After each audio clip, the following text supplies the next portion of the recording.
Gamay na ligay kulang na yung balay. Hapitig mo man. Aw, lami kay kape, sinaw kayo. Maayos yung tirada kayo, karbantigin. Pas-pas pi kayo.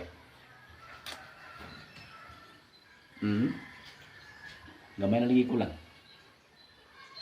Ayo. Aw, sir. Oh, asa man? Na ako'y tuyo unta sir ba? Mo-absent ko karon, di sa kong duty ay. Di ko kaya sir ay, maglain kong pamati gyud.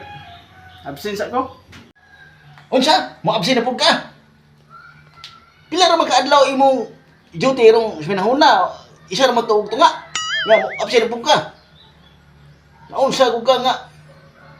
Sa mo pagka magdali na itong balay nga masigim ka absent. Tigay kog bugat nga rason. Nganong mo absent ka? Sige na kag absent. Tugti lang gud ko sir.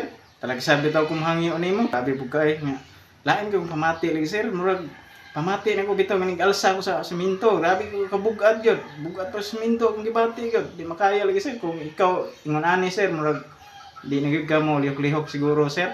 Mong nanghid ko karon lagi sir nga muli sa ko sa mong kuan bukid kay ako ning kuanon ati manon akong gibati lagi. Problema ko na ba? Yun na, sir? Unsay bugat kaayo nga kagaan na sa minto. Si bugat pa sa minto.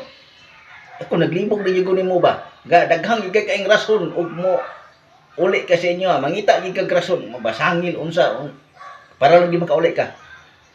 Unsa man po imong uli-uli dito sa inyong bukid? Duwa po kay sa po kay uyab dito. Naunsa ko ka? Ay dakong trabaho diri nya. Mananghid po kag muli. Ako gaganira kung kapaabot nimo. Oh, unsa nay oras alas 9 na naabot ka diri. Sige kag uli dito yung bukid. Sa may imong kamingawan na puto imong baka ug imong anay dito nga 13 ka pagtotoy. Unsa ko ka? Grabe po ka sir, di man ka pahangyo sir.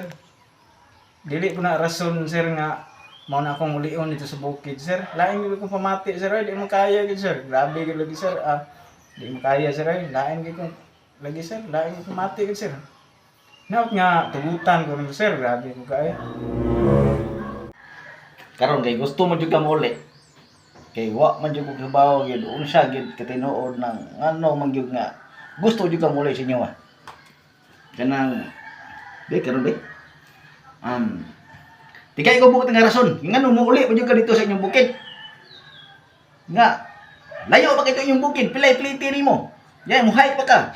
Yan nga mo uli pa jud ka dito. Imong sildo diri. Kamay lagay ka. Halos katunga na lang imong madawat sa isang adlaw. Pilay adlaw ra na mo diri. Nga 250 ra. Nya, plitihan na nimo. Pliti ka 150. Di 100 na lang imo. Nasikip jud ka uli dito. Tigay ko bukat nga rason. Kanang bukat nga rason nga motuo jud ko nga harong gyud mga kuang gyud og usa ka tinuod na imong ano mo uli jud ka dito. Stilan. Sige sir, mao mo kay na imong gusto. Grabe ging to na. Ganun. Magsige lang gyud ka absent. Wala gibog gyud ko naman taw na ka. Nga nang sige lang gyud ka absent. Hatagan di ka kuan, bugat gyud nga rason. Mao ni ang rason sir. Di nga makaya sir. Lisod pug diri ko kay pahungawan lagi. May nang makaulay kog bukid ba. Pero ay! Wala ka dako. Pamati lagi. Kaya gyud. Yan na sir kay dali uli na ko. Sugot ka dili kay undang na ko. Ay, gadak ko. Unsa man ay mo? Uy. Mao na imong rason ding. Mao na imong rason nga bukat kayo. Mao lagi ni sir rason sir, akong bugat nga rason. Kuan pa gani ni sir. Bugat ko lang gani murag kuan na. Gagko na kayo. Sige na madto sa ko sir. Pastilan. Ngano ka mo pa kami sulti pinang pasta. Ginoo ko na bada og ko di makaya ng piti. Sige, uli dito. Di makaya na di mo na nimo ipahungaw dito. Nya, makaya ka na ni maglakaw kapit. Pasti na bugata mo 2 kilo. Sige, tako na. Pagsakay ha, kaya masing magbughat ka. Pasti lang. Kaya makaya. Sige, tara.